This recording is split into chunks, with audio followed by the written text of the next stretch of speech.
अस्सलामुअलैकुम वरहमतुल्लाहि वबरकातुह। कैसे हैं आप लोग? अल्हम्दुलिल्लाह मैं खैर आफियत के साथ हूँ। उम्मीद करता हूँ आप लोग भी बखैर होंगे। चलिए शुरू करते हैं आलमी हालात। आज की सबसे बड़ी खबर तो व्लादिमीर पुतिन का दौरा इंडिया वही है, वो कंप्लीट हो गया। लेकिन उससे भी बड़ी खबर आज रात में आई अफ़गानिस्तान और पाकिस्तान की जानिब से कि फिर दोनों मुल्कों में झड़प हुई है। तो ये शेयर करूंगा। और सबसे बड़ी खबर जो आज मुझे आपको शेयर करनी है वो अमेरिका का एक डॉक्यूमेंट्स रिलीज हुआ है, new national security strategy documents. ये तकरीबन हर 3 साल पर जो है वो जारी होता है और हर सदर जो है जारी करता है कि हमारी फॉरेन पॉलिसी क्या रहेगी। तो इससे पहले डोनाल्ड ट्रंप फर्स्ट टर्म में भी जो है जारी किया था, फिर 2022 में जो बाइडेन ने भी जारी किया और अभी फिर डोनाल्ड ट्रंप ने 2025 में जारी किया है। तो वो मैं थोड़ा सा तारुफ कराऊंगा, गरचे वो 28 पेज पे है तो उसको पढ़ने में टाइम लगेगा, लेकिन मोटी मोटी बातें मैं जो है बताऊंगा इंशाल्लाह। तो पहले जो है अल जज़ीरा से जो है देख लेते हैं। ये देखिए, Infantino's peace prize to Trump raise question about FIFA's neutrality. तो ये फीफा वाले ने जो है, समझ जाइए, इसको जो है फर्स्ट पीस प्राइज जो है दिया है। अब नोबल पीस प्राइज तो डोनाल्ड ट्रंप को नहीं मिल पाया, गर्चे उसका क्लेम यह है कि 8 जंगों को मैं जो है रुकवा दिया हूँ, लाखों जानों को मैं बचाया हूँ। लेकिन टाइम निकल गया था, उसको नहीं मिल पाया या फिर वो देना नहीं चाह रहे थे। तब फीफा वाले ने जो है ये अपने तरफ से जो है एक नया आगाज किया है पीस प्राइज का। अब पहला पीस प्राइज जो है, फीफा का पीस प्राइज, वो डोनाल्ड ट्रंप को दे दिया है ताकि उसके दिल को जीत सके। अब इस पर बहुत सारे सवालात उठ रहे हैं कि ये कैसा मामला है। फीफा वर्ल्ड कप में या फीफा के खिलाड़ियों के ताल्लुक से ये बात मशहूर है कि कोई भी फुटबॉलर खिलाड़ी जो है अगर पोस्ट कर दे, बयान दे दे, कुछ भी कर दे सियासी पॉलिटिकल, तो उसको फाइन लगा दिया जाता है और उसको खेल से मना कर दिया जाता है कि नहीं, आप सियासी बयानबाजी नहीं कर सकते, आप ये नहीं कर सकते, आप एक खेल को खेल की तरह लीजिए, न्यूट्रल रहिए, सियासत में मुदाखलत मत कीजिए। तो जब इतना सख्त कानून खिलाड़ियों के लिए है तो फिर इसका जो है फीफा का जो चीफ है इसके लिए नहीं है कि इसने डोनाल्ड ट्रंप जैसे सियासी इंसान को जो है फर्स्ट पीस प्राइज दे दिया है। जबकि इसी फीफा वर्ल्ड कप वालों से कहा जाता था कि इजराइल जेनोसाइड कर रहा है तो आप इजराइल को कम से कम जो खेल से मना कीजिए। तो कह रहा कि एक फुटबॉल के एक्शन लेने से हालात नहीं बदल जाएंगे, ये नहीं होंगे, तो कुछ नहीं किया और अभी जो है डोनाल्ड ट्रंप को पीस प्राइज दे रहा। ठीक है कि कई जंगों को इसने रुकाया है, लेकिन इस गजा में जेनोसाइड में तो ये भी शामिल रहा है। तो इस लिहाज से इस पर तनकीद तो एक मरतबा भी नहीं किया, खूब तारीफ वगैरह किया है। तो इस लिहाज से जो है ये समझिए कि काफ़ी क्वेश्चन रेज हो रहे हैं। ये इन्फेंटिनो जो है इसी का नाम है।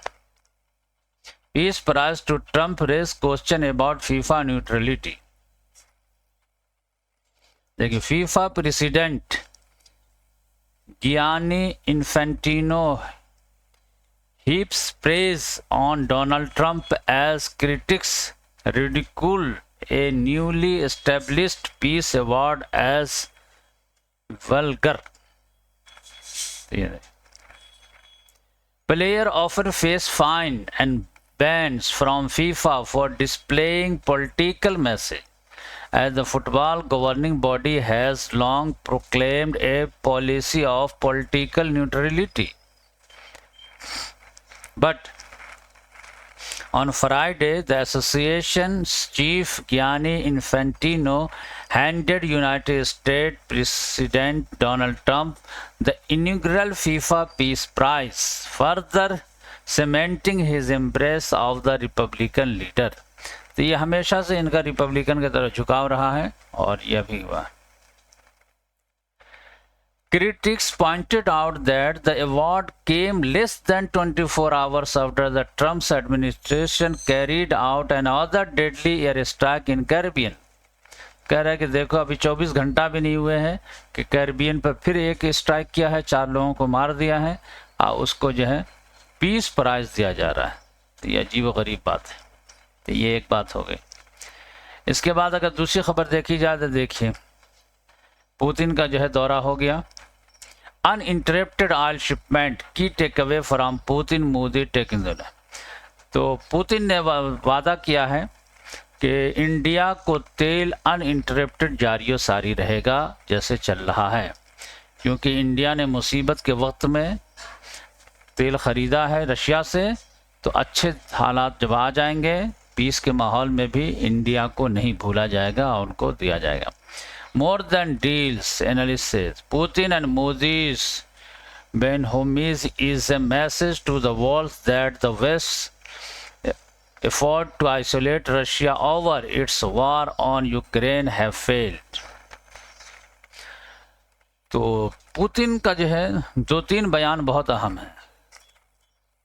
एक तो यही बयान के जो है इंडिया को तेल जारी व सारी रहेगा, और नंबर 2, किसी जर्नलिस्ट ने सवाल किया कि क्या ये बात सही है कि डोनाल्ड ट्रंप ने आपको ऑफ़र दिया है कि G7 में आप शामिल हो जाइए और G8 बन जाइए। तो उसने कहा हाँ, मुझे ऑफ़र तो आया था डोनाल्ड ट्रंप की जानिब से, लेकिन मैं अब नहीं जाऊंगा उसमें। ये बड़ी बात है। क्यों नहीं जाएंगे? कहा कि वो अब इतनी बड़ी इकोनॉमी नहीं रह गई, G8 वगैरह, G7 वगैरह। अमेरिका को छोड़ दीजिए तो यूरोप में है ही क्या। यूरोप ऐसे ही हमें लाइक नहीं करते हैं, और आदमी किसी ग्रुप में जाता है इकोनॉमिकल तरक्की के लिए, तो यूरोप तो ऐसे डिक्लाइनिंग पावर है, तो फिर उसमें जा कर के जो है बड़ा फ़ायदा क्या है। उससे बेहतर यह है कि आदमी इमर्जिंग इकोनॉमी की तरफ जाए, चाइना की तरफ जाए, इंडिया की तरफ आए, दूसरी तरफ जाए। आप जानते हैं कि यूरोप जो है काफ़ी तेज़ी से डिक्लाइन हो रहा है। 1990 में जो है यूरोप की इकोनॉमी जो है पूरी दुनिया के मुकाबले में, यानी पूरी दुनिया की जितनी इकोनॉमी थी उसमें से 25% इकोनॉमी जो GDP यूरोप का होता था, और अभी जो है 2025 में 35 साल के बाद सिर्फ पूरी दुनिया के 14% इकोनॉमी रह गई। इतना तेज़ी से डिक्लाइन हो रहा है, इसीलिए डोनाल्ड ट्रंप भी भाव नहीं दे रहा यूरोप को। तो इस लिहाज से जो है ये है। तो एक तो ये है कि उसने कहा कि G8 में मैं नहीं आऊँगा, मुझे ऑफ़र भी आएगा फिर भी नहीं आऊँगा। और दूसरी बात यह है, एक और बयान दिया उसने कि हाँ,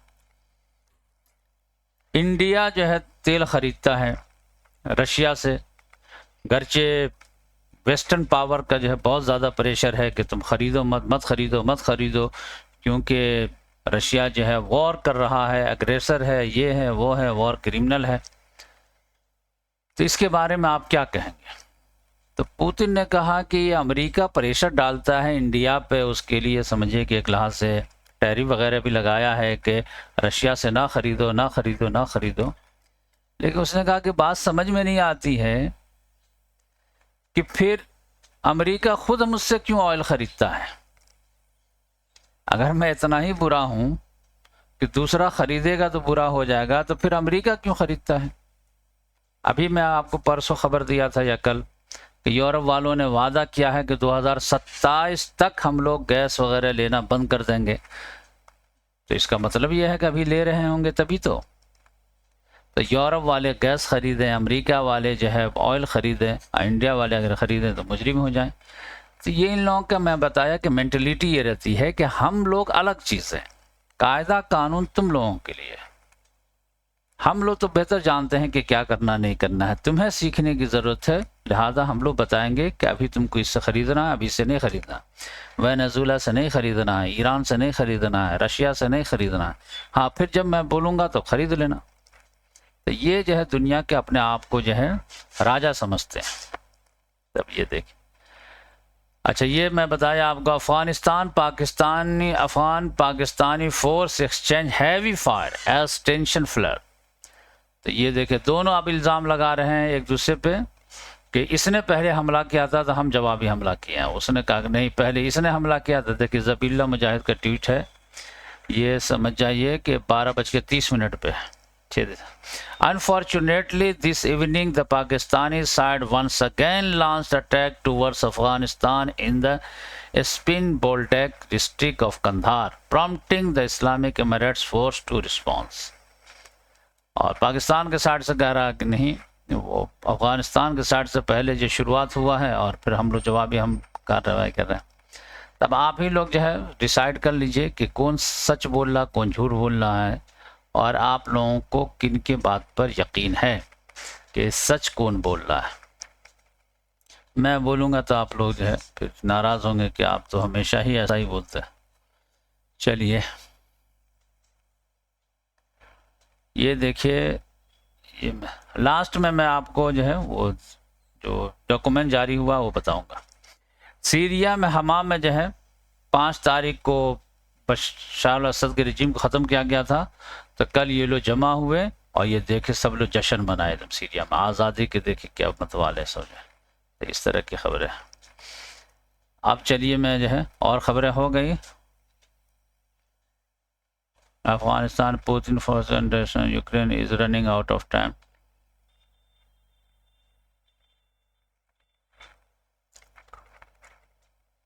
चलिए असल की तरफ चलें।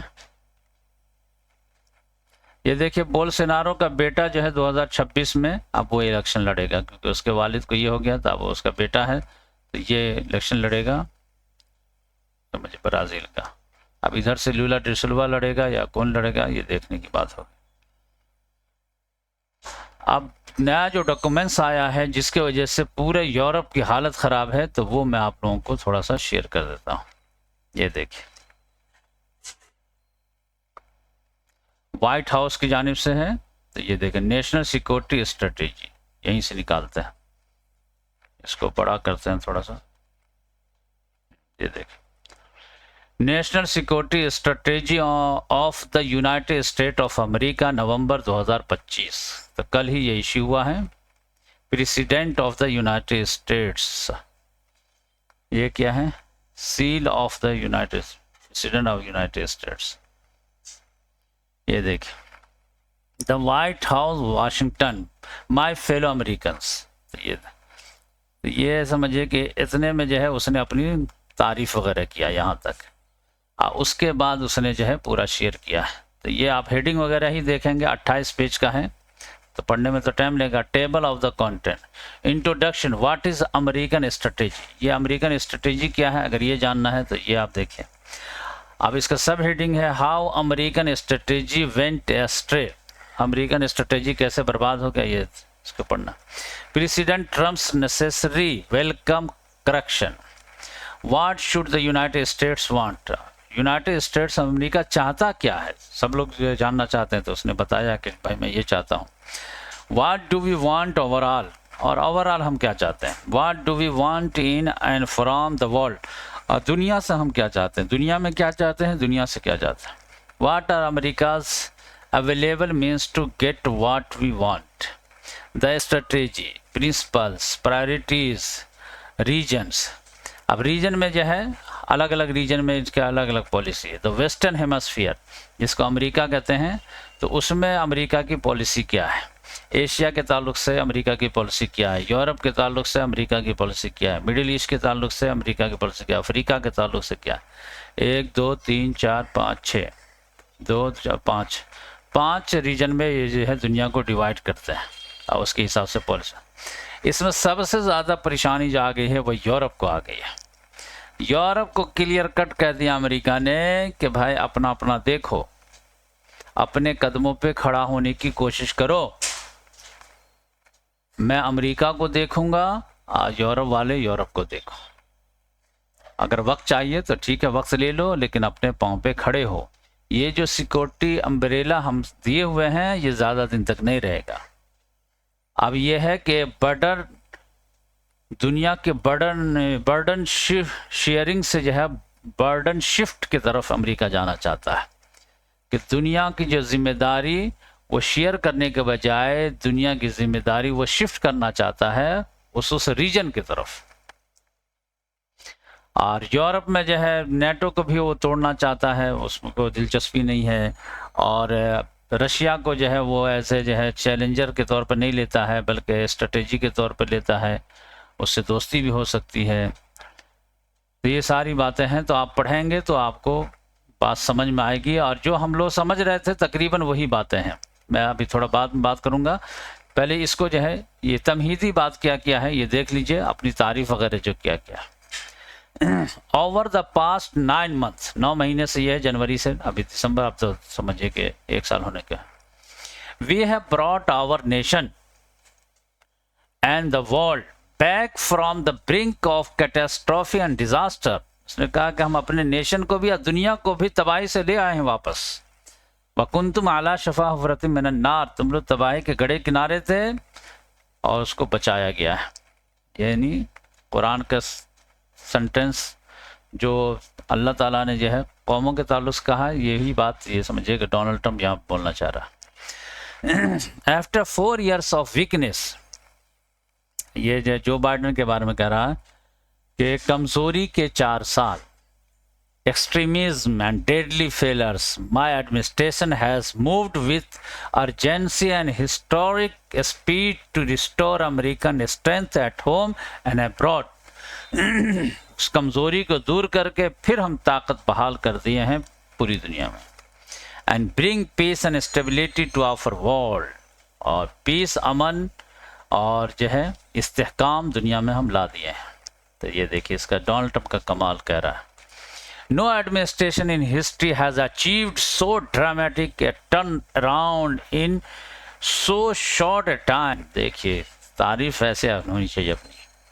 कोई दुनिया में हिस्ट्री में कोई ऐसा एडमिनिस्ट्रेशन नहीं हो गुजरा है जो इस तरह के जो है अचीवमेंट किया हो। Starting on my first day in office, Donald Trump कह रहा, we restored the sovereign border of the United States and deploy the US military to stop the invasion of our country. We got radical gender ideology and work lunacy cut out of our armed force. ये armed force में जो है gender के base पे जो है वो छूट वगैरह दिया जाता था, उसकी वजह से। And began strengthening our military with $1 trillion of investment. We rebuilt our alliance and got our allies to contribute more to our common defense, including a historic commitments from NATO countries to raise defense spending from 2% to 5% of GDP. तो ये सारे क्या कहते हैं, सबसे खर्च करवा रहा हूँ मैं। तो इस तरह से जो है आप इसको पढ़ सकते हैं। अब इसका खुलासा क्या है? खुलासा मैं बता दूं कि यूरोप वाले की हालत ख़राब है, सब लोगों की चीखें निकल रही है कि डोनाल्ड ट्रंप जो है बिट्रे कर रहा है यूरोप के साथ। लेकिन मैं बताया कि उसका बस एक ही फार्मूला है कि भाई अपना अपना देखो, और खुलासे के तौर पर वही कि डोनाल्ड ट्रंप जो है ये अमेरिकन कॉन्टिनेंट को तरफ ध्यान देना चाह रहा है कि इधर कोई बड़ी ताकत नहीं आ सकती। एक वक्त में मुनरो डॉक्ट्रिन आया था, उसने यूरोपियन कॉलोनियल पावर को यहाँ से भगा दिया था, स्पेन, पुर्तगाल वगैरह को, और कहा था कि हमारे बैकयार्ड में कोई नहीं रह सकता। वही डॉक्ट्राइन को कमोबेश डोनाल्ड ट्रंप जिंदा कर रहा है कि इस इलाके में तो ये हमारा इलाका है, इसमें न चाइना आएगा न रशिया आएगा, निकलो यहाँ से। और यहाँ पर वो चाह रहा है कि हमारे मर्जी की हुकूमत हो, और कोई हमारी मर्जी वाला है अगर उसकी हुकूमत गिर रही है तो हम उसको उठाने की कोशिश करेंगे किसी भी हाल में, और अगर कोई हमारे खिलाफ है तो उसको गिराने की कोशिश करेंगे किसी भी हाल में। अब उसका लाइव एग्जांपल आप देखना चाहें तो अभी देखिए, जैसे अर्जेंटीना है, हैवियर मैले जो है वो तबाही कर दिया एकदम इकोनॉमी का जब से आया है। उसको बचाने के लिए अमेरिका ने कितना बेल आउट पैकेज दिया मालूम है? $40 बिलियन का, $40 बिलियन दे करके अर्जेंटीना की इकोनॉमी को बचाया है, नहीं तो कोलैप्स हो जाता और हावियर मेले जो है इलेक्शन हार जाता। लेकिन अमेरिका ने कहा नहीं नहीं नहीं, ये हमारा बंदा है, इसको किसी तरह बरकरार रखना है। तो इस लिहाज से, और अगर मुखालिफ है तो उसको नहीं रहने देना है, चाहे मछुआरों को ही क्यों ना मारना पड़े। जैसे आप देख लीजिए वेनेजुएला की क्या हालत कर दिया है। पनामा के बारे में देखिए, पनामा के जो है कैनाल को जो है बहुत ज़्यादा जो है चाइना जो है इंटरफेयर कर रहा था, इन्वेस्ट कर रहा था। उसको धमकी दे के कहा निकालो चाइना को, नहीं तो हम हड़प लेंगे। ग्रीनलैंड को कह रहा कि हम अपने अंदर ले लेंगे। कनाडा को कह रहा कि 51 स्टेट बना देंगे। मैक्सिको को कह रहा दीवार खड़ी कर देंगे। सबको, होंडुरस के इलेक्शन में अभी इंटरफेयर किया है। कोलंबिया के प्रेसिडेंट अगर मन मुताबिक नहीं तो उसको धमकाता रहता है। ब्राज़ील जो है लेफ्ट हुकूमत है तो उस पर टैरिफ लगाता रहता है। बस हमारे हिसाब से तुमको चलना है। ये समझ जाओ कि तुम लोग आज़ाद हो लेकिन तुम हमारे बैकयार्ड में हो, हमारी प्रॉपर्टी है। इस तरह से जो है अब ये समझिए कि एक लिहाज से साइलेंट समझौता हो रहा है चाइना और रशिया से कि इधर प्लीज तुम इंटरफेयर मत करना, ये मेरा इलाका है। अगर तुम इधर इंटरफेयर नहीं करोगे तो रशिया वाले यूरेशिया में तुम क्या करते हो हम भी इंटरफेयर नहीं करेंगे, और तुम साउथ चाइना सी में चाइना तुम क्या करते हो हम इंटरफेयर नहीं करेंगे। ये बात समझ। तो यहां पर तो ये इसके तो अपनी प्रॉपर्टी ही समझता है। और यूरोप में डोनाल्ड ट्रंप की ख्वाहिश ये है कि यहां पर हमारे मर्जी की हुकूमत आनी चाहिए। जैसे विक्टर ओरबान है हंगरी का, वो बिल्कुल जो है कंजर्वेटिव हुकूमत है, जो मजहबी रिवायात को लेके चलने वाला। ये समझ जाइए कि ये होमोसेक्सुअल ये वो फलां ढिकां ये सब जो गंदगी ले आया है फ्रीडम के नाम पर, ये लिबरल लोग ये सब कट होना चाहिए। ठीक है, क्रिश्चियनिटी रहनी चाहिए, लेकिन यह है कि मजहबी रिवायात को ये रहना है। अब माइग्रेशन को रोकथाम करो, नहीं तो तुम लोगों की सिविलाइजेशन खत्म हो जाएगी। तो यहां पर जो है मर्जी की हुकूमत लाना चाहता है, खासतौर से कंजर्वेटिव एक्सट्रीमिस्ट लीडरों की हुकूमत।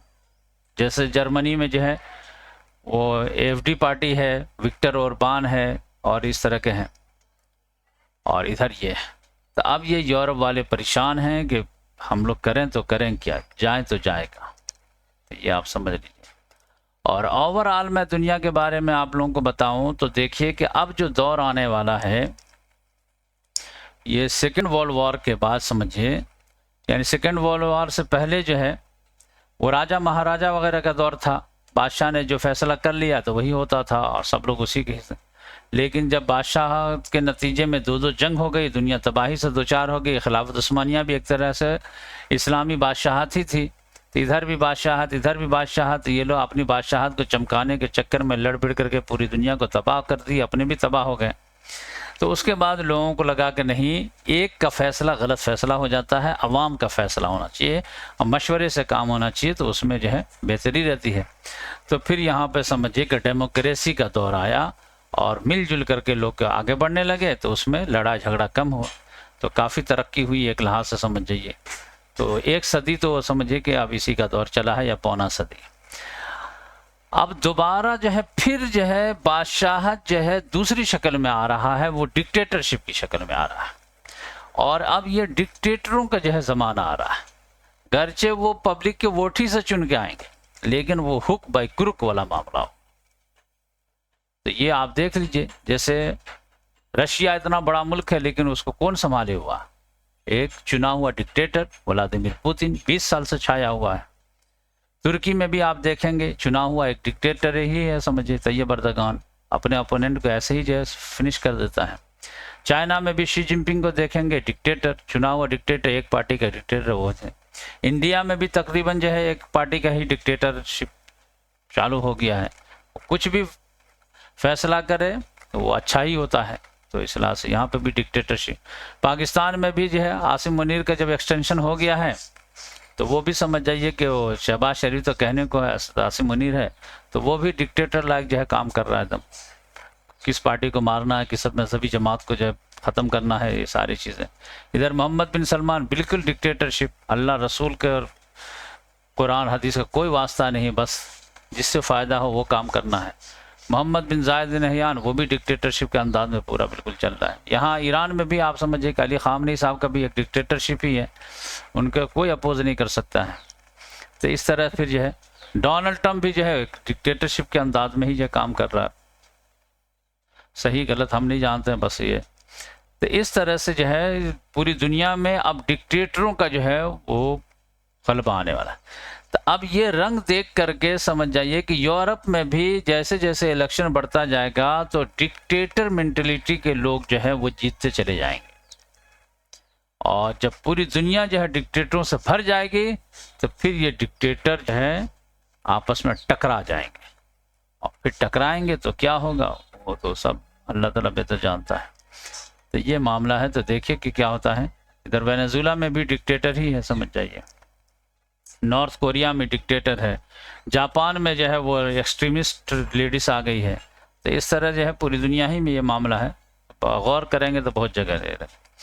तो अगर आप लोग कहेंगे तो मैं इंशाल्लाह जो है इसका जो अभी आया है अमेरिका का नेशनल सिक्योरिटी स्ट्रेटेजी, तो इसको मैं जो है पढ़ करके बता सकता हूँ, और ये आप आराम से इसको मुताला करें तो आपको जो है अमेरिका की फॉरेन पॉलिसी समझ में आ जाएगी। तो जियो पॉलिटिक्स आपको समझने में बहुत आसानी होगी, क्योंकि दुनिया का इमाम जो है अभी वो अमेरिका ही है, वो जो तय करता है उसी हिसाब से मामला चलते हैं। तो अगर आप बोलेंगे तो थोड़ा थोड़ा करके इंशाल्लाह इसका जो है मुताला किया जा सकता है, या ख़ास चैप्टर का भी किया जा सकता है। तो इस तरह से जो है, तो मैं अभी सरसरी निगाह से तो एक निगाह डाला हूँ, लेकिन ये लैंग्वेज वगैरह काफ़ी हार्ड रहते हैं, एक एक लफ्ज़ में एक एक माने रहते हैं, तो थोड़ा सुकून से पढ़ने की चीज़ है। और अभी मैं थोड़ा सा जो है आसान दर्स कुरान पे ज़्यादा फोकस किया हुआ हूँ, तो 2-3 दिन में इसको मैं मुकम्मल करूँगा मुताला। आज इंशाल्लाह जो है आसान दर्स कुरान में सूरतुल वाक़िया इंशाल्लाह कंप्लीट करूँगा। कल सूरह रहमान मुकम्मल हो गया, आज सूरह वाक़िया हो जाएगा, और फिर परसों इंशाल्लाह जो है सूरह हदीद। अब मंडे को हो सकता है छुट्टी रहे, क्योंकि मैं सैफुर रहमान के बर्थ सर्टिफिकेट बनाने के लिए जाऊंगा, तो हो सकता है उससे छुट्टी रखना पड़े, लेकिन कोशिश करूंगा कि सुबह सुबह मैं रिकॉर्ड करके करा के चला जाऊं। और अब नागा ना हो तो बेहतर है, और अल्हम्दुलिल्लाह मेरा मूड बना हुआ है, तो मैं जो है तेज़ी से आसान दर्स कुरान को इस महीने के आखिर तक कंप्लीट कर देना चाहता हूँ। दुआ करें आप लोग, जज़ाकल्लाह।